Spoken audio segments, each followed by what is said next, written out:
বহুত ৰং দেখিছে সি, সৰুৰে পৰা উমলিছে সেউজীয়াৰ মাজত। পথাৰৰ সোণালী ৰং উপভোগ কৰিছে। নদীৰ নীলা মিহলাই উমলিছে। জনা সবৰে পৰা ৰঙেৰে ধেমালি কৰিছে।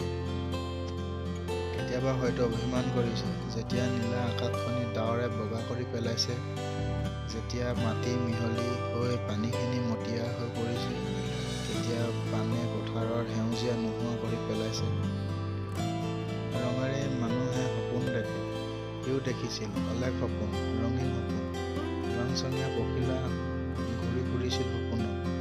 এই সপোন পূৰ কৰা তাড়নাতেই ভৰি দিছিল সি বাস্তৱ পৃথিৱীত। এফালে সপোন পূৰোৱা তাড়না, এফালে পেট পূৰোৱা। হাতত ৰং তুলি লৈ ৰাস্তা কাষৰ দেৱালত পাণ ঢালি দিছিল।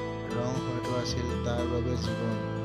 ৰঙা চোলাটো পিন্ধি ওলাই গৈছিল, ৰঙেৰে পাণ ঢালিছিল আৰু চলাত ঢলাইছিল। চাওঁতে চাওঁতে ঠাইডোখৰ ৰঙা হৈ পৰিছিল। চৌদিশে মানুহৰ চিঞৰ বাখৰ, কান্দোন, এম্বুলেন্স আৰু পুলিচৰ গাড়ীৰ শব্দ। সকলো ৰঙীন হৈ পৰিছিল। জ্ঞান ঘূৰাই চকু মেলি দি দেখিছিল পৃথিৱী অন্য এক পৃথিৱী, কলা আৰু বগা, য'ত সকলোৱে ৰঙেইতাৰ বাবে এক আছিল। ডাক্তৰে কৈছিল সেয়া হেনো কালাৰ হোৱাইটনেছ। তাৰ বাবে এক কোনো দুৰ্ভাগ্য নাছিল। মনে প্ৰাণে ঈশ্বৰৰ কাষতে কৰি ধন্য